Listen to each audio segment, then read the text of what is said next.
بسم الله الرحمن الرحيم. الحمد لله والصلاة والسلام على سيدنا محمد وعلى آله وأصحابه أجمعين. أما بعد، اللہ کا فضل ہے، اللہ نے اپنے نبی صلی اللہ علیہ وسلم کی سیرت کا تذکرہ کرنے اور سننے کی توفیق عطا فرمائی ہے۔ اللہ اس کی بدولت اپنے حبیب صلی اللہ علیہ وسلم کی سچی محبت، کامل اتباع بھی نصیب فرمائے۔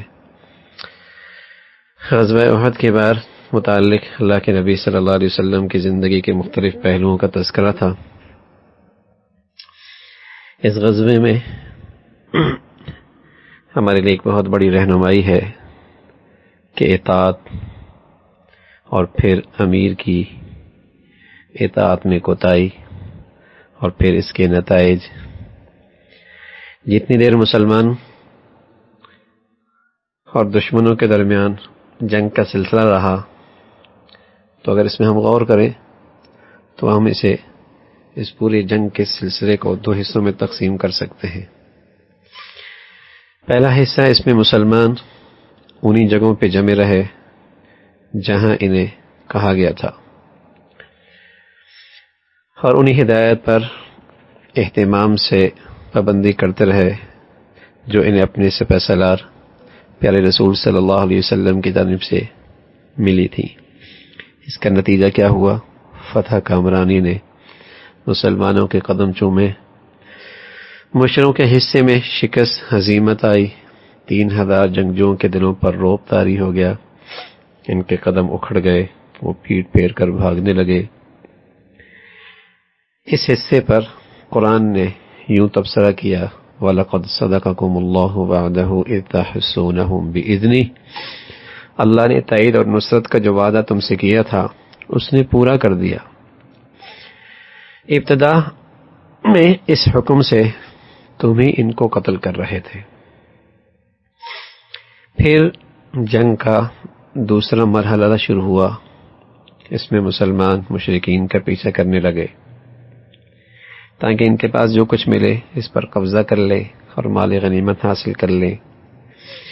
اس وقت پہاڑ پر جو تیر انداز تعینات تھے، انہوں نے اپنے بھائیوں کو دیکھا، وہ بھاگنے والے دشمنوں کا پیچھا کر رہے ہیں اور مال غنیمت کے ساتھ واپس آ رہے ہیں۔ یہ دیکھ کر ان میں سے بعض لوگوں کے دل میں خواہش پیدا ہوئی کہ ان کے ساتھ وہ بھی مال غنیمت میں شریک ہوں، اور اس خواہش نے ان کے دل میں یہ خیال پیدا کیا کہ رسول اللہ صلی اللہ علیہ وسلم کی جانب سے انہیں جو ہدایت ملی تھی اس پر عمل کا وقت ختم ہو گیا۔ اب وہ ان کی پابندی سے آزاد ہیں اور انہیں اپنی جگہ چھوڑنے کے لیے رسول اللہ صلی اللہ علیہ وسلم کی اجازت کا اس کی انتظار کرنے کی ضرورت نہیں۔ ان کے اس اجتہاد کی اور ان کے بعد ساتھیوں نے، جن میں سرفہرست ان کے سردار حضرت عبداللہ ابن جبیر تھے رضی اللہ تعالیٰ عنہ تھے، مخالفت کی، لیکن یہ لوگ نہ مانے، پہاڑ سے اتر کر مال غنیمت میں اکٹھا کرنے میں اپنے بھائیوں کے ساتھ شامل ہو گئے۔ پھر اس کا نتیجہ کیا ہوا؟ اس کا نتیجہ سامنے آیا کہ مشرکین کے دلوں میں جو رعب بیٹھ گیا تھا، اس کی جگہ ارسل نو شجاعت نے لے لی۔ کہاں رعب اور کہاں ان کے دلوں کے اندر شجاعت اور ہمت اور حوصلہ۔ اس کا نتیجہ یہ ہوا کہ خالد بن ولید جو پیٹ پھیر کر بھاگ رہا تھا، اس کے سامنے ہیلا اور مکر کے راستے کھل گئے۔ اس نے اپنے گرد دیکھا تو مورچہ بند پہاڑ کو جنگ بازوں اور محافظوں سے خالی پایا، تو فوراً اس کے دماغ میں ایک عسکری تدبیر بجلی کی طرح کوند گئی، اور وہ اپنی چند ساتھیوں کے ساتھ گھوم کر پہاڑ تک پہنچا، اور اس طرح مشرکین کے اس دستے نے وہاں موجود محافظوں کو قتل کیا، مسلمانوں پر پیچھے سے تیر اندازی کر کے انہیں زبردست نقصان پہنچایا۔ اس مرتبہ رعب مسلمانوں کے دلوں پہ طاری ہو گیا۔ معرکہ کے اس حصے پر قرآن نے یوں تبصرہ کیا: حتی اذا فشلتم وتنازعتم فی الامر وعصیتم من بعد ما اراکم ما تحبون منکم من یرید الدنیا ومنکم من یرید الآخرہ ثم صرفکم عنہم لیبتلیکم، مگر جب تم نے کمزوری دکھائی اور اپنے کام میں باہم اختلاف کیا، اور جو ہی وہ چیز اللہ نے تمہیں دکھائی جس کی محبت میں تم گرفتار تھے، یعنی مالی غنیمت، تم اپنے سردار کے حکم کی خلاف ورزی کر بیٹھے، اس لیے تم میں سے کچھ لوگ دنیا کے طالب تھے، کچھ آخرت کی خواہش رکھتے تھے، تب اللہ نے تمہیں کافروں کے مقابلے میں پسپا کر دیا تاکہ تمہاری آزمائش کرے۔ دیکھیے اس غلطی کا وبال کتنا بھیانک اور اس کا نتیجہ کتنا عام تھا کہ مسلمانوں کی فوج میں چند افراد کی غلطی کا خمیازہ تمام مسلمانوں کو بھگتنا پڑا، یہاں تک کہ اس کے نتائج سے اللہ کے رسول صلی اللہ علیہ وسلم بھی محفوظ نہیں رہ سکے۔ یہی اس کائنات میں اللہ کی سنت ہے، اور اس سنت کو روبہ عمل آنے سے یہ چیز نہیں روک سکی کہ رسول اللہ صلی اللہ علیہ وسلم اس فوج میں موجود تھے، اور آپ تمام مخلوق میں اللہ کو سب سے زیادہ محبوب تھے۔ غور کیجئے ان افراد کی اس غلطی کا اس نو بنو غلطیوں سے کیا تناسب ہے جس کا آج مسلمان جن غلطیوں میں مبتلا ہیں اور جس کا آج مسلمان ارتکاب کر رہے ہیں۔ آج ہماری عمومی اور مخصوص زندگی کے مختلف پہلوؤں سے اگر مختلف پہلوؤں کا جائزہ لیا جائے تو اندازہ ہوگا کہ مسلمانوں کے ساتھ اللہ کا کتنا لطف ہے اور کتنی مہربانی ہے کہ وہ ان کی بدعمالیوں اور نافرمانیوں اور عمل بالمعروف اور نہی عن المنکر کے فریضے کی ادائیگی میں کوتاہی اور شرازہ بندی سے اجتناب پر انہیں ہلاک نہیں کر رہا۔ یہ ساری کوتاہیاں پھر بھی اللہ کا فضل دیکھیے، مہربانی دیکھیے۔ جب آپ اس پہ غور کریں گے تو آپ کو اس سوال کا جواب مل جائے گا کہ جو آج بعض لوگ کہتے ہیں کہ اسلامی اقوام دیگر نافرمان حکومتوں کے مقابلے میں کیوں مغلوب اور محکوم ہے جبکہ یہ کافر ہیں اور مسلمان، تو آپ کو اس منظرنامے میں سبق مل جائے گا کہ اللہ کی دنیا میں سنت ہے، اور وہ سنت ہم نے میدان احد کے اندر بھی اس کے نتائج دیکھے ہیں۔ رسول اللہ صلی اللہ علیہ وسلم کی جب خبر وفات کی عام ہوئی تو اس میں بھی اللہ کی بڑی حکمت تھی۔ ہم نے دیکھا کہ نبی علیہ الصلوۃ والسلام نے اس مدت میں بہت اذیتیں اٹھائیں، آپ کے پہلو میں چوٹ آئی، سر زخمی ہو گیا، دانت ٹوٹ گئے، چہرے پر بہت سا خون بہہ گیا۔ یہ سب اس غلطی کے نتائج کا ایک حصہ تھا جس کا ارتکاب بعد مسلمانوں نے اپنے سالار لشکر کی حکم عدولی کر کے کیا تھا۔ لیکن مسلمانوں کے صفوں میں رسول اللہ صلی اللہ علیہ وسلم کی شہادت کی خبر عام ہو جانے میں کیا حکمت تھی؟ تو اس کا جواب یہ ہے کہ رسول اللہ صلی اللہ علیہ وسلم کی ذات گرامی سے مسلمانوں کا ایک گہرا تعلق تھا، اور ان کے درمیان آپ کی موجودگی سے اتنی تقویت حاصل تھی کہ وہ آپ کی جدائی کا تصور بھی نہیں کر سکتے تھے، اور وہ سوچ بھی نہیں سکتے تھے کہ وہ آپ کے بغیر اپنا شرازہ یکجا کرنے پہ قادر ہو سکیں گے۔ اس لیے رسول اللہ صلی اللہ علیہ وسلم کی وفات کے بعد ان کے حاشیے خیال میں بھی نہیں آ سکتی تھی، گویا انہوں نے اس چیز کو اپنے ذہنوں سے بالکل نکال رکھا تھا۔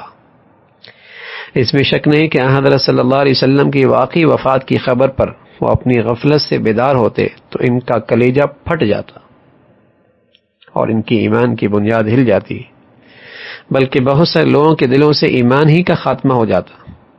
اس لیے اللہ رب العزت کی روشن حکمت یہ تھی کہ یہ افواہ عام ہو، اور اس کا شمار عظیم عسکری رہنمائی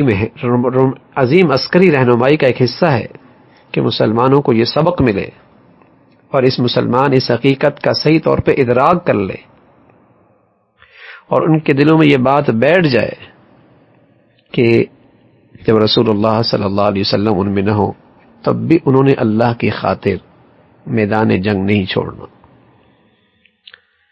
اس عظیم درس کو بیان کرنے کے لیے درج ذیل آیت اتری، وما محمد الا رسول قد خلت من قبله الرسل افإن مات أو قتل انقلبتم على أعقابكم، کہ محمد صلی اللہ علیہ وسلم اس کے سوا کچھ نہیں کہ بس ایک اللہ کے رسول ہیں، ان سے پہلے بھی اور رسول گزر چکے ہیں، پھر کہ اگر وہ مر جائیں یا قتل کر دیے جائیں تم لوگ الٹے پاؤں پھر جاؤ گے۔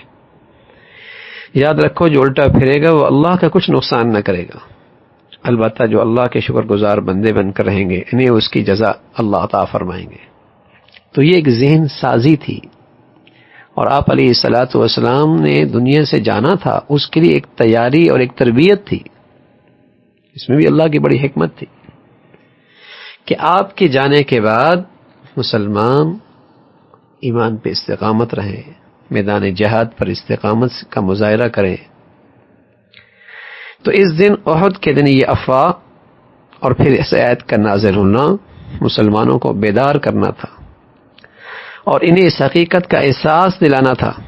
چنانچہ رسول اللہ صلی اللہ علیہ وسلم کو غمگین دلوں کے ساتھ رخصت کیا۔ پھر مسلمانوں نے ایک دن ایسا آیا، پھر رخصت کیا، اور پھر اس امانت کا بار اٹھانے کی طرف متوجہ ہو گئے جسے آپ نے ان کے درمیان چھوڑا تھا، یعنی دعوت، جہاد فی سبیل اللہ کی امانت۔ انہوں نے اس امانت کا بار اس طرح اٹھایا کہ ان کا ایمان پختہ اور عقیدہ مستحکم تھا۔ یہ وہ تربیت تھی جو اس وقت کام آ رہی تھی۔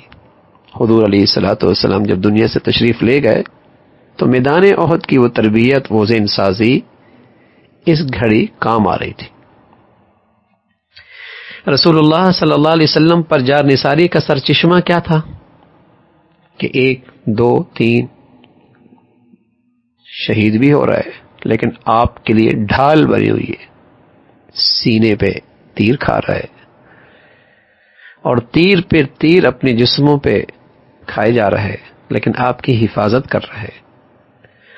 تو ہمیں غور کرنا چاہیے کہ صحابہ رضوان اللہ اجمعین اس وقت موت کو کس نظر سے دیکھ رہے تھے جب حضور علیہ الصلوۃ والسلام کے گرد اکٹھے ہو کر اپنے جسموں سے آپ کو مشرکین کے تیروں سے، تلواروں سے بچا رہے تھے، کہ تیروں کی زبردست بارش کے بعد دیگرے ڈھیر ہو رہے تھے، شہید ہو رہے تھے، لیکن رسول اللہ صلی اللہ علیہ وسلم کی جان بچانے میں ان میں سے ہر ایک حریص تھا، ہر ایک یہ سعادت لینا چاہ رہا تھا۔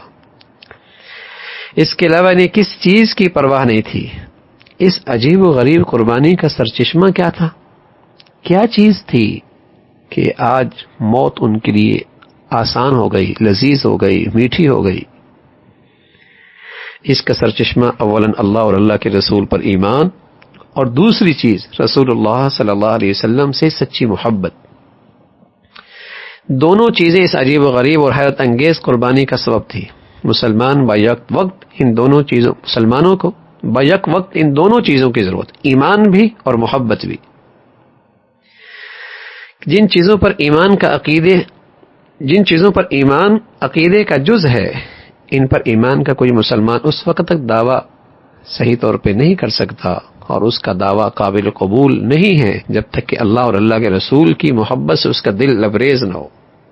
اسی کو آپ علیہ الصلوۃ والسلام نے فرمایا کہ تم میں سے کوئی شخص اس وقت تک مومن نہیں ہو سکتا جب تک کہ میں اس کے نزدیک اس کے باپ، اولاد، تمام مسلمانوں سے زیادہ محبوب نہ ہو جاؤں۔ اس کی تفصیل یہ ہے کہ اللہ رب العزت نے انسان کو عقل اور دل دونوں عطا فرمائے۔ عقل اس لیے دی کہ تاکہ اس کے ذریعے غور و فکر کرے اور جن چیزوں پر ایمان کی ضرورت ہے ان پر ایمان لائے، یہ عقل کا کام ہے۔ اور دل اس لیے عطا فرمایا کہ جن سے اللہ نے محبت کرنے کا حکم دیا ہے ان سے محبت کرے، اور جن سے نفرت کرنے کا حکم دیا ان سے نفرت کرے۔ ایمان بھی ضروری ہے اور دل سے محبت بھی ضروری ہے۔ اگر دل میں اللہ کے رسول اور نیک لوگوں کی محبت نہ ہوگی تو ضرور اس میں خواہشات نفس اور حرام چیزوں کی محبت گھر کر جائے گی۔ آج ایمان تو ہے لیکن سچی بات ہے محبت میں کمی ہے، اس لیے اپنی خواہشات پہ قابو نہیں پا سکتے۔ اللہ والوں سے بھی جس قدر محبت زیادہ ہوتی ہے تو ان کے کہے پر اپنی خواہشات پہ کنٹرول کرنا آسان ہو جاتا۔ کسی مربی کی محبت مل جائے، دل سے عقیدت مل جائے تو اصلاح کا راستہ آسان ہو جاتا۔ اور اگر رسمی تعلق ہے، رواجی تعلق ہے، بس آنا جانا ہے، دل عقیدت سے خالی ہے، تو پھر دل خواہشات میں گرفتار ہوگا، زندگی خواہشات میں، نفس پرستی میں گرفتار ہوگی، اس کی بات قبول کرنا اور اپنی نفسانی جذبات پہ اس کی بات کو غالب رکھنا یہ آسان نہیں ہوگا.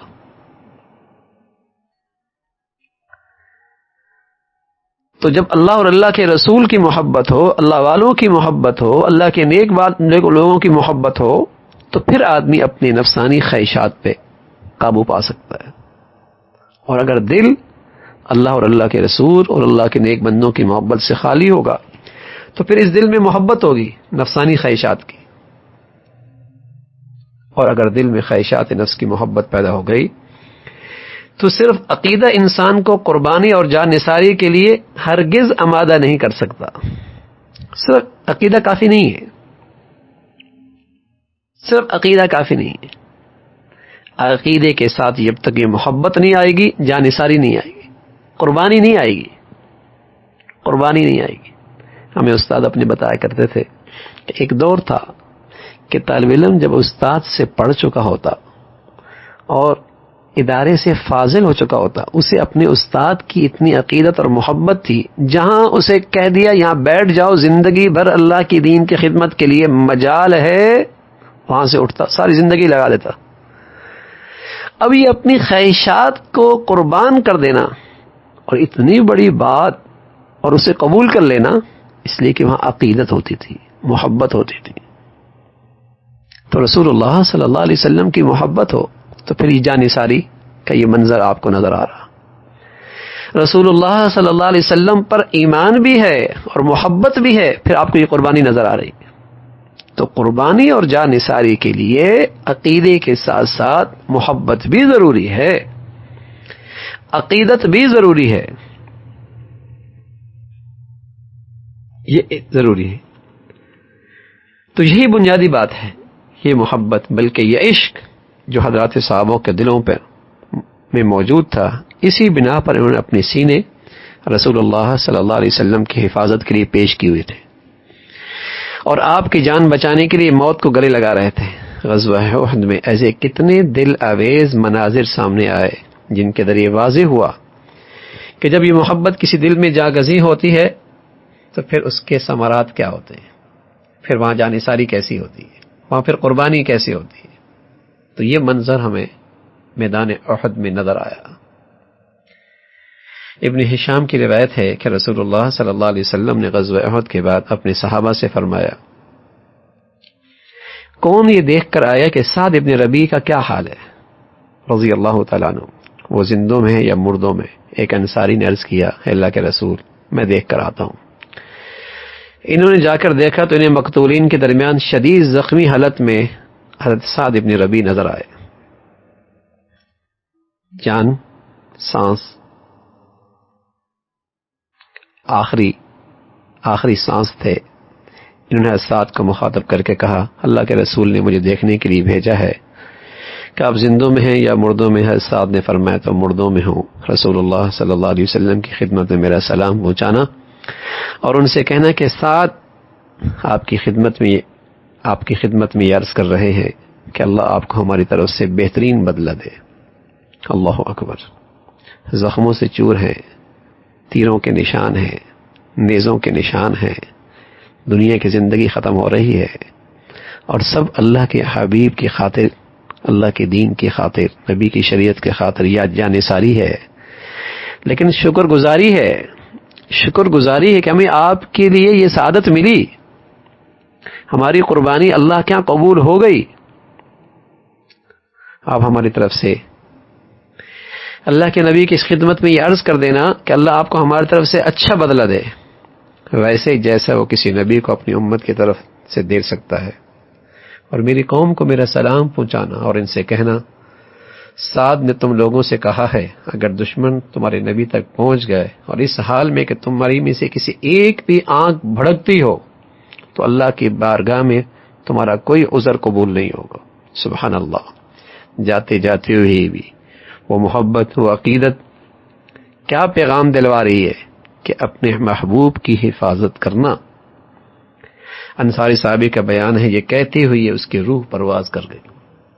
آج کے زمانے میں جس دن بھی مسلمانوں کے دل اس قسم کی محبت سے معمور ہو جائیں گے، آج کے اس دور کے اندر بھی اگر مسلمانوں کے دل اللہ اور اللہ کے رسول اور اللہ والوں کی محبت سے معمور ہو جائیں گے تو یہی وہ چیز ہے کہ وہ اپنی خواہشات پر، اپنی نفسانیت پر، اپنے غلط جذبات پر وہ غلبہ پا سکتے ہیں. اور جب وہ غلبہ پا لے جائیں گے تو وہ ایک الگ مخلوق لگیں گے. پھر فتح اور کامرانی موت کے جبڑوں سے وہ حاصل کر لیں گے اور اپنے دشمنوں پہ غلبہ پا لیں گے، خواہ اس راہ میں کتنی رکاوٹیں اور مزاحمتیں ہی کیوں نہ ہو. اگر تم سوال کرو کہ یہ محبت کیسے پیدا ہو سکتی ہے تو جان لو کہ اس کا طریقہ یہ ہے کہ زیادہ سے زیادہ اپنے اللہ کو یاد کرو، رسول اللہ صلی اللہ علیہ وسلم پہ درود پڑھو، اللہ اور اللہ کی انعامات اور رسول اللہ صلی اللہ علیہ وسلم کی سیرت،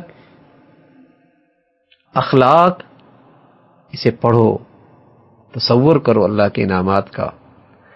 اور یہ سب خشیت کے ساتھ ساتھ اور دل کے دھیان کے ساتھ اللہ کی عبادت اور نیکی پر استقامت، گناہوں سے پرہیز، یہ وہ چیزیں ہیں جس سے اللہ کی محبت، اللہ کے رسول کی محبت میں اضافہ ہوتا ہے.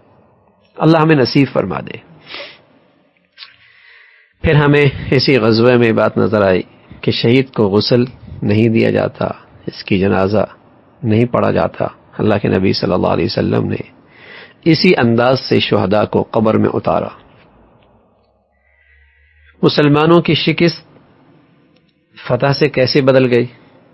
ابتدا میں مسلمانوں کو فتح ملی، پھر شکست ہونے لگی، لیکن احد کا اختتام پھر ایک شکست فتح سے بدل گئی.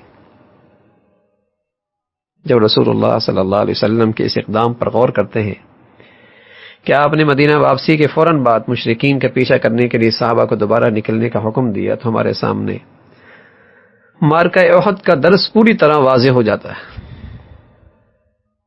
اور اس کے سارے پہلو سامنے آ جاتے ہیں، سلبی بھی، شکست کی بھی اور فتح کی بھی، سارے پہلو سامنے آ جاتے ہیں.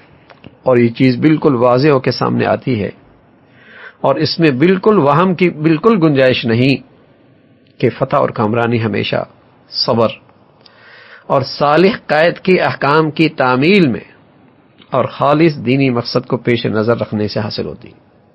بالکل واضح ہے اس پورے سبق میں اور اس پورے احد کے سلسلے میں کہ جب صبر اور استقامت کے ساتھ ساتھ نیک اور صالح قیادت کی اطاعت میں اور اس کے حکم کی تعمیل میں یہ وہ چیز ہے جس سے فتح اور کامرانی نصیب ہوتی ہے.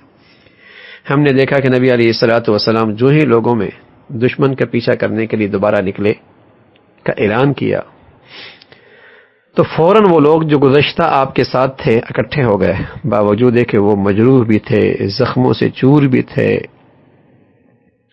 ان میں سے کتنے تھے جنہوں نے گھر جا کر آرام بھی نہیں کیا تھا اور اپنی جسم کی پراگندگی کا بھی جائزہ بھی نہیں لے پائے تھے، لیکن جیسی اللہ کے نبی صلی اللہ علیہ وسلم نے حکم دیا وہ آپ علیہ الصلوۃ والسلام کی قیادت میں مشرکین کا پیچھا کرنے کے لیے نکل کھڑے ہوئے، جن کے دماغوں میں فتح کا نشہ سمایا ہوا تھا اور ان کی آگ مشرکین کی ابھی ٹھنڈی نہیں ہوئی تھی.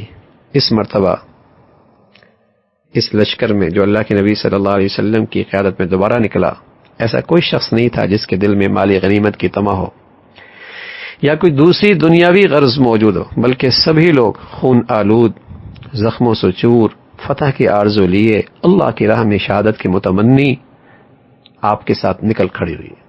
پھر اس کا نتیجہ کیا ہوا؟ نہ فتح کا نشہ، نہ کامیابی اور کامرانی کی لذت مشرکین کے حوصلے بلند کر سکی تاکہ وہ اپنی کامیابی کو پایہ تکمیل تک پہنچا سکے اور مسلمانوں پر غلبہ پا سکے، اور نہ شکر کا اثر اور زخموں کی تکلیفیں مسلمانوں کو اقدام کرنے اور فتح اور کامرانی سے محروم کر سکی. کیوں؟ اس لیے کہ یہاں اپنے قائد کی تعمیل ہو رہی تھی اور خالص اللہ کے لیے شہادت کا سچا جذبہ موجود تھا. ایسا سب کچھ کیوں ہوا کہ مسلمانوں کی یہ شکست فتح سے بدل گئی اور اچانک مشرکین کے دلوں میں رعب طاری ہو گیا اور ویسے ہی وہ تصور کرنے لگے جیسے ان کے ساتھی نے انہیں خبر دی تھی، جس نے مسلمانوں کو کچھ فاصلے سے دیکھا تھا کہ محمد اور ان کے ساتھی صلی اللہ علیہ وسلم اس مرتبہ ان کے درمیان موت کے پروانے تقسیم کرنے کے ارادے سے آ رہے ہیں۔ ان کی اس خبر سے، اس شخص کی اس خبر سے سارے مشرکین خوف زدہ ہو گئے، ان کے دلوں میں رعب طاری ہو گئے۔ ان مشرکوں کا رخ مدینہ کی طرف تھا، مگر دل میں خیال آتی وہ الٹے پیر بھاگے اور بغیر ادھر ادھر دیکھے تیزی سے مکہ کی طرف روانہ ہو گئے۔ رہا یہ امر کہ ان کے دلوں پہ مسلمانوں کے بارے میں عجیب و غریب رعب کیوں طاری ہو گیا، جبکہ کچھ عرصے پہلے انہوں نے مسلمانوں کی شوکت توڑ دی تھی اور انہیں بری طرح مسلمانوں کو انہوں نے قتل کیا تھا۔ اس کا سبب اللہ کی مشیت تھی، جس نے اس پورے واقعے کو مسلمانوں کے لیے ایک بلیغ سبق بنا دیا، جس میں بیک وقت شکست بھی اور فتح بھی دونوں پہلو سامنے آ گئے۔ آخر میں غزوہ احد میں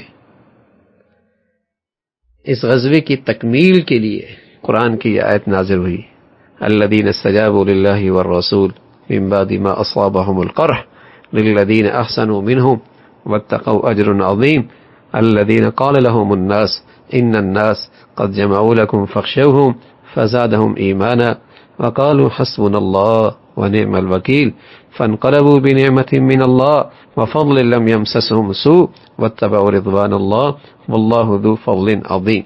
یہ غزوہ احد کی تکمیل ہے جو مسلمانوں کی شکست فتح سے بدلتی ہوئی نظر آ رہی، کہ جنہوں نے زخم کھانے کے بعد رسول اللہ صلی اللہ علیہ وسلم کی پکار پہ لبیک کہا، ان میں جو اشخاص نیکوکار اور پرہیزگار تھے ان کے لیے بڑا اجر ہے۔